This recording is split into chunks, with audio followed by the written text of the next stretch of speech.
აქტუალურ თემას მინდა რომ შევეხო. მას შემდეგ რაც გაირკვა რომ საქართველოს წარადგენდა ევროვიზიაზე. მოყვა ძალიან ბევრი კარგი კომენტარი, მაგრამ ამავდროულად იყო უარყოფითი კომენტარებიც.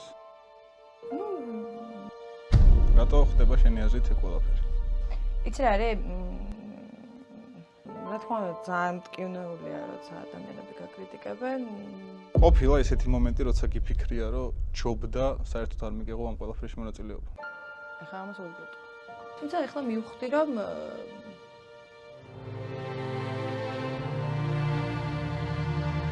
შენი ოჯახის წევრები როგორ უყურებენ ამ ყველაფერს? როგორ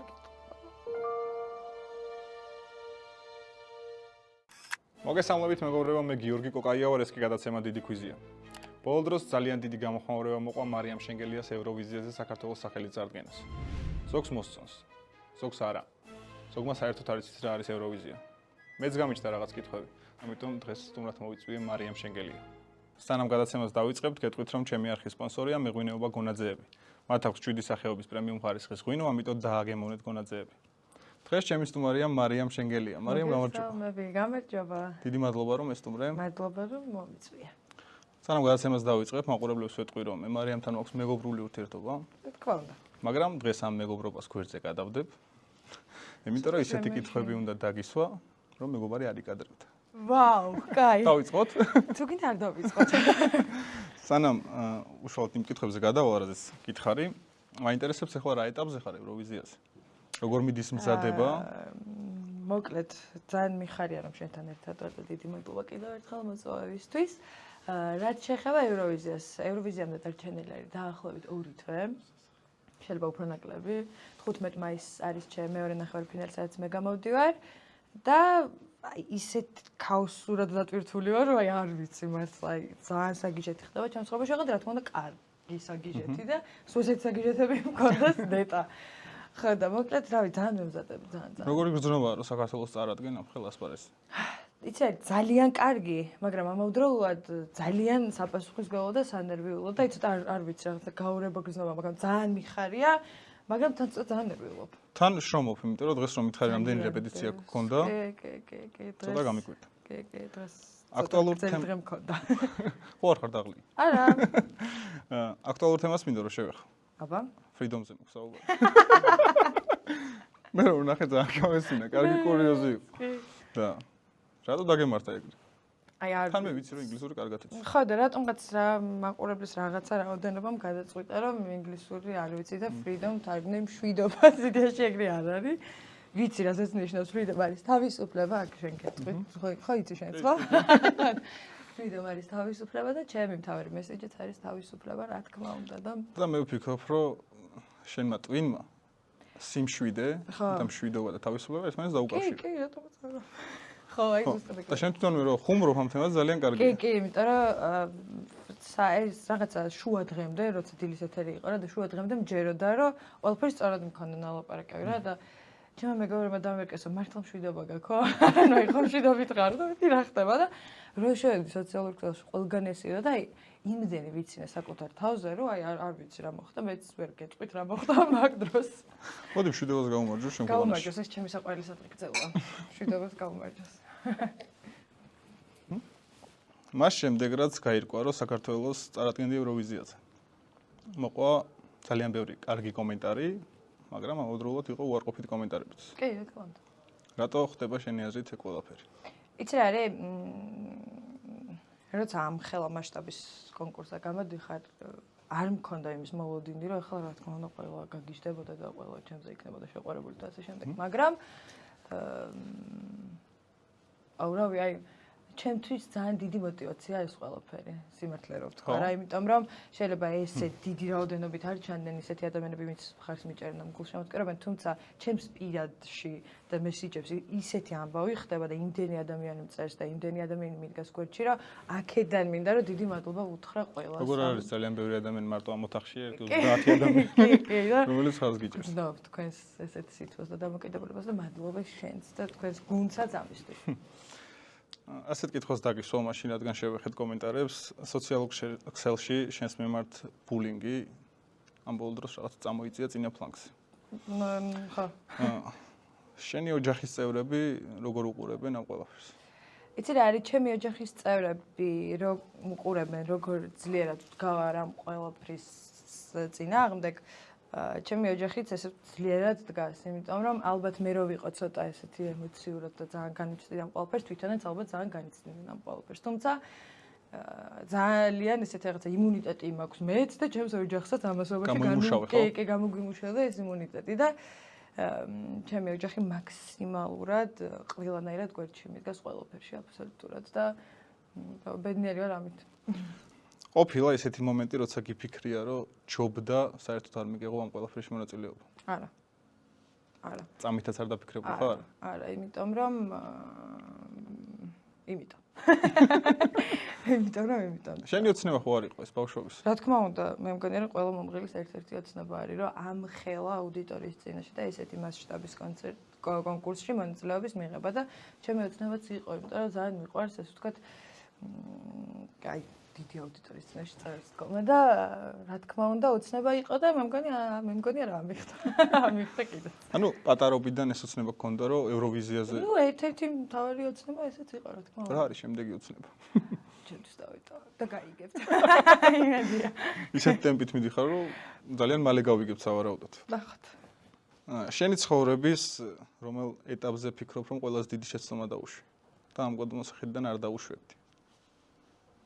ესეთი რადიკალური და დიდი შეცდომა არ დამიშვია ცხოვრებაში ალბათ და ჯერჯერობით, იმიტომ რომ ჯერ ყველაფერი წინ მაქვს ძალიან პატარა ვარ, 22 წლის ვარ და ესეთი დიდი შეცდომა არ ვიცი, არ მახსენდება რამე რომ გავგიჟებულიყავი და არ ვერ გეტყვი მაგალითად. მაშინ რომელ შეცდომას გაიხსენებდი, რომელმაც გაკვეთილი მოგცა ცხოვრებისეული?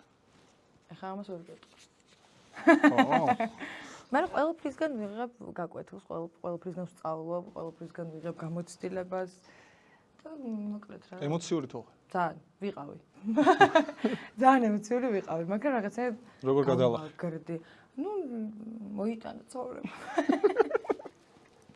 არ ვიცი, მართლა რაღაცნაირად ეტაპობრივად მივხვდი, რომ ემოციურობა დამანგრევდა ზედმეტ. შენ კითხვი, რომ მე ყველაფერი არ მაინტერესებს ბულინგთან დაკავშირებით. მაგრამ ეგერც ეს მარტივად ითქმის. ხო. და შინაგანად რა გზნობა გაქვს ხოლმე? მოდი დავიწყებ თავიდან მაშინ. იმიტომ რომ ჩემთვის აბსოლუტურად უცხო იყო ბულინგი და ბულინგი ეს დაჩაგრულად თავს არ ვგრძნობ პირდაპირ ვიტყვი, იმიტომ რომ რაღაცნაირად ძალიან ძლიერი ადამიანად ჩამოვყალიბდი, ნელ-ნელა ვყალიბდები კიდე რა და ძალიან რთული იყო, იმიტომ რომ ადრე როცა ჩემზე ერთ ცუდ კომენტარსაც ვკითხულობდი, ცოტა ტიროდი და ცოტა პანიკაში ვიყავი, რომ რატოს ვაკეთებ ამას თუ რაღაც. მაგრამ ეხლა იდეაში არ ვკითხულობ კომენტარებს, არც მაგ მაგის იდრო რომ ესე ჩავიჭრე და წავიკითხო ვინ რას ამბობს ჩემზე, თუმცა ეხლა მივხვდი რომ არ ვიცი, კარგად ვარ. არა უშავს ის ბულინგიც იქნება. ყველაფერი ცხოვრებაში ეს მარტივად მე მგონია რომ არაფერი არ ხდება რა. ყველა მე ვფიქრობ, რომ ყველა ადამიანს შეუძლია გამოხატოს თავისი აზრი. რა თქმა უნდა. რაღაც ადამიანურ ჩარჩოში უნდა იყოს ეს ყველაფერი. იმიტომ რომ კრიტიკის გარეშე მგონი არაფერი არ ვარგა. ან კრიტიკა თუ არ გაქვს, ესე იგი რაღაცას არასწორად აკეთებ. ანუ ეგ მე მგონია რომ ეგ ყველასთვის მოსაწონი და ყველასთვის მაგარი ვერ იქნები რა, მაგრამ რაღაცა ნორმის ფარგლებში ეგ ეს რა თქმა უნდა. კი. რას ეთყოდი იმ ადამიანებს, ვისაც არ მოსწონს რომ შენ ევროვიზიაზე წარადგენ საქართველოს? ძალიან მიყვარხართ. იმიტომ რომ ძალიან დიდ мотиваციას მაძლევს მაგითი რომ სცენაზე აი ძალიან მაგრად დავისკე რა, იმიტომ რომ მე წარმოვადგენ ქართულ ხალხს საქართველოს ევროვიზიაზე, შესაბამისად ნებისმიერი ჩემი გადადგმული ნაბიჯი ევროვიზიაზე იქნება ქართველი ხალხის, ვინც არ უნდა იყოს, როგორც არ უნდა იყოს, ქართველი ხალხის წარმატება. მარიამ, ეხლა რომ ბავშვობაში დაბრუნდი. ხო. რას ეთყოდა ახლანდელი მარიამ შენგელია, პატარა მარიამ შენგელიას? ჩემს თავს ვეტყოდი, რომ სწორად აკეთებდა ყველაფერს აქამდე, სწორად გააკეთებს, იმიტომ რომ ძველ მარიამსაც ძალიან უყვარდა შრომა და ეხლანდელ მარიამს კიდე უფრო და მოკლედ, რავი რა, ეგ არის. კარგი. ყველაზე დიდი გულშემატკივარი ვინ არის შენი? კონკრეტულად ეს ჩემი ოჯახი ძალიან დიდი გულშემატკივარია ჩემი. განსაკუთრებით ბებია ჩემი. და ჩვენ ყველა რავი ასე ვერ გამოვარჩევ. მე სოკოენ ვარსკვლავებზე ხედავდი შენს გულშემატკივრებს ძალიან ბევრი იყვნენ. კი. და ძალიან კარგი გულშემატკივრები ყავს შესაძლოა. ცეკვებზე შენს გამოსვლებში იმეძნობოდა ეგ ყველაფერი. როგორ იყო სოკოენ ვარსკვლავები? როგორ გაიხსენებდი უკვე. ეხლა რომ მახსენდება, თვითონ ორშაბათი დღე და გამოსვლის დღე იყო იდეალური. თუმცა ის აი სამზადის რაღაც რუტინა სამთვიანი იყო ცოტა ძალიან რთული და ცოტა ფსიქოლოგიურად გაჭედვებით მქონდა, მაგრამ საბოლოო ჯამში ძალიან ჭყიალად და ისე მახსენდება ყველაფერი კარგად. გულწრფელი რო იყო. გამარჯვებას იმსახურებდი? როგორ გითხარ? მე მგონია რომ ფინალამდე როცა მიდიხარ, რა თქმა უნდა, ყველა გამარჯვებას იმსახურებ. შესაბამისად, გულწრფელი თქო. მე სადაც მივედი, იქაც ძალიან კმაყოფილი ვარ. თუმცა რატომაც არა გამარჯვებასაც იმსახურებდი ალბათ. საკუთარ თავთან, როდესაც მარტო რჩები. ხო. რას ფიქრობ ხოლმე შენ თავს? ამ ბოლო დროს საკუთარ თავს ძალიან ბევრი კითხვებს უსმარ, მარტო როცა რჩები რა და თან მეგობრებსაც ვეკითხები, რომ ამ კრიტიკას და იმას იმდენად ვატარებ, ანუ არ მომაქვს გულთან ახლოს, რომ იქნებ სადმე ხوار გროვდება ეს ყველაფერი და სადმე ხوار გასკდება, ხო შეიძლება რომ რაღაცა ხდებოდეს, მაგრამ საკუთარ თავთან მარტო რო რჩები, ხვდები რომ ძალიან ძლიერი გოგო ვარ რა. მართლა არ მეგონა რომ 22 წლის ასაკში ამდენი რაღაცის ესე სწრაფად გავლა მომიწევდა და მივხვდი რაღაცა ძლიერი ფსიქოლოგიის გოგო ვარ. რამაც არ ვიცი რა უნდა გამომიყვანოს წყალიდან და აი მარტო ვერ ვხვდები რა უნდა იყოს ისეთი რამაც შეიძლება გამაგიჟოს. რა უფრო გაყენებს ტკივილს? ის რომ რიგი ადამიანები გაკრიტიკებს, თუ ის რომ შეიძლება ამ კრიტიკაში რაიმე სიმართლე იყოს? რა თქმა უნდა ძალიან მტკივნეულია როცა ადამიანები გაკრიტიკებენ, რაც შეეხება მეორეს, როგორ მკითხე, ბოდიში? სიმართლე იყოს? ეს კრიტიკაში რაიმე სიმართლე ხო არ არის? შენ თავთან როცა რჩები? არა. ხო, არა, მე ძალიან ბევრ რაღაცას მაბრალებენ ამ კრიტიკასთან დაკავშირებით კიდე ის რომ სამშობლო არ მიყვარს, ის რომ უსამშობლო ვარ, ის რომ რაღაც ძალიან ბევრი ესე ვთქვათ fake ინფორმაციები დაიდო კიდევ ჩემზე და ასე შემდეგ. მაგრამ ხო, მაგ შემთხვევაში მაგაში ვერა ხო, არა. მოდი ჩვენ სამშობლოს გავუმარჯოს. გავუმარჯოს ჩვენ სამშობლოს. იცი რას დაუკვირდი? არიან ადამიანები, ვინც გულშემატკივრობს და ესე კომენტარებს არ წერენ. და ისინი ის ადამიანები, ვინც არ გულშემატკივრობენ და ჩვენი კარგი არ უხარიათ, ისინი აქტიურობენ. კი, ეგრეა. რატოა ეგრე? არ ვიცი რატოა ეგრე. რო შევხედოთ, ანუ ადამიანური თვალსაზრისით, სიყვარულის გამოვლენა უფრო მარტივი ხო უნდა იყოს, ვიდრე ბოღმის. არ არის ეგრე. აშკარა ჩემ შემთხვევაში პირიქით ხდება ეგ რა სიყვარულის გამოვლენა. ძალიან აი მართლა ძალიან ისეთი რაოდენობით და იმდენი რაოდენობით არის ჩემს მესეჯებში თბილი და რაღაც კომენტარები, რომ მე მაგით ვიბუსტები, ანუ აი არ ვიცი, ეგ ყველაფერი ბუსტავს რა და მგონია რომ მაგ ყველაფრის ხარჯზე ეს ყველაფერი ჩემთან დიდას ესე ახლოს ვერ მოდის რა. იმიტომ რომ მართლა ძალიან დიდი რაოდენობის ხალხი არის, ვინც გულშემატკივრობს. პირად ცხოვრებაში რა ხდება? კარგად ვარ. შეყვარებულის რეაქცია როგორია? აბსოლუტურად ისეთი კარგი. იმიტომ რომ ძალიან გვერდში მიდგას მართლა ეგეც და რა მოკლედ ყველაფერი კარგად არის პირადში ესე ძალიან ბევრი ლაპარაკი თან მინდა პირადში. დასაწყისში ახსენე რომ 22 წლის ხარ და ძალიან ბევრი რამეს მიაღწიე. 22 წლის ასაკში ძალიან ბევრი რაღაცის გავლა მოგიწია და თუ შეგიძლია რომ გაიხსენო შენი ყველაზე დიდი სიხარული და ყველაზე დიდი ესე თქვა ტრაგედია.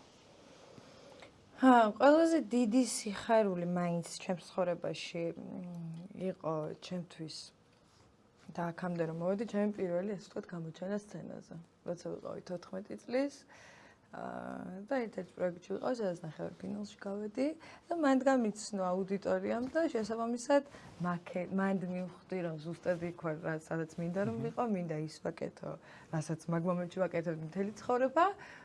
და ეგ იყო ყველაზე სასიხარულო, იმიტომ რომ ეგეთ პატარა ასაკში კიდე უფრო პატარაში ვიპოვე საკუთარი თავი და იმას ვაკეთებ დღემდე, რასაც ბავშვობიდან ესე მოვყვები. ყველაზე სასიხარულო იყო ეგ. ტრაგედიას რაც შეეხება? ნუ ტრაგედიას რაც შეეხება, ჩემი უსაყვარლესი ბაბუის გარდაცვალება იყო ჩემთვის რაღაცის ძალიან დიდი დასასრული ჩემს ცხოვრებაში, იმიტომ რომ ჩემი ყველაზე დიდი გულშემატკივარი იყო და ადამიანი ვის გამოც მე ამ ყველაფერს ვაკეთებ, ბაბუა ჩემი არის. იმიტომ რომ მართლა ბაბუა ჩემს ჯეროდა მარტო რომ მე შემეძლო ყველაფერი გამეკეთებინა და გადამედგა ყველა თა და ასე შემდეგ და ბაბუაშენს რო ინახა ეხლა რომ საქართველოს წარადგენ ევროვიზიაზე, როგორი რეაქცია ექნებოდა? ძალიან მაგარი და მეც მინდოდა რომ ვენახა ყველაფერი, თუმცა გრძნობ რომ ძალიან ჩემს კვეთით არის და მას გრძნობ არის ძალიან მაკლია, მაგრამ გრძნობ მის ასე ვთქვათ რაღაც ენერგიას, ხო? კი. როგორ წარმოგიდგენია მარიამ შენგელია 10 წლის შემდეგ? რამდენი წელიც არ უნდა გავიდეს, ვიქნები ყოველთვის სცენაზე. ნუ თუ ესე ვთქვათ საქართველოს სცენაზე მინდა რომ ვიყო სულ, თუმცა თუ საზღვარგარეთ და სხვა ქვეყნების სცენაზე ვიქნები, ყოველთვის ექნები ჩემი საქართველოს ასე ვთქვათ წარმომადგენელი და მინდა რომ ძალიან ბევრმა ადამიანმა იამაყოს ჩემი საქართველოში. წარმატებებს გისურვებ მე პირველ რიგში, იმიტომ რომ ძალიან საპასუხისმგებლო საქმეს ხარ ჩაჭიდებული და გისურვებ რომ ის ყველა ნატურა და ემოცია რაც გაკავშირებს ჯერ გამოავლინო იქ სცენაზე. კი. და გახდე გამარჯვებული რაც თავარია და მე მინდა აქვე პირობა შენგან თუ გამარჯვებული გახდები პირველი მოხვალ ჩვენთან გადაცემაში. ოკეი, კაი. თუ გამარჯვებული არ გახდები არ მომიწვა? კი, როგორ არა. ანუ ასეთ და ისეს მოდიხარ ჩვენთან. თან ემოციები გექნება უფრო მეტი დაგროვა. მე მინდა რომ დამისახელო ტოპ 5 სიტყვა, რომელსაც ყველაზე ხშირად იყენებ. პირველი freedom. მეორე მშვიდობა. მესამე თავისუფლება. მეოთხე ანუ იყო. და მეხუთე ვაიმე. ხო, იმიტომ რომ სწორედ პანიკაში ვაიმე. მოკლედ ძალიან დიდი მადლობა, რომ დღეს მესტუმრე. წარმატებებს გისურვებ და რაც შეეხება იმ ცუდ კომენტარებს, იცოდე რომ ის ადამიანები ბევრად მეტნი ვართ, ვინც შენ გულშემატკივრობთ. ამიტომ არ მიაქციო იმ ცუდ კომენტარებს ყურადღება და რაც თავარია, freedom იყავი. და საჩუქრად გადმოსცემ გონაძეების ღვინოს. აჰა, დიდი მადლობა. ევროვიზიაზე დამილიეთ. აუცილებლად წავიღებ. წარმატებებს გისურვებ. მადლობა.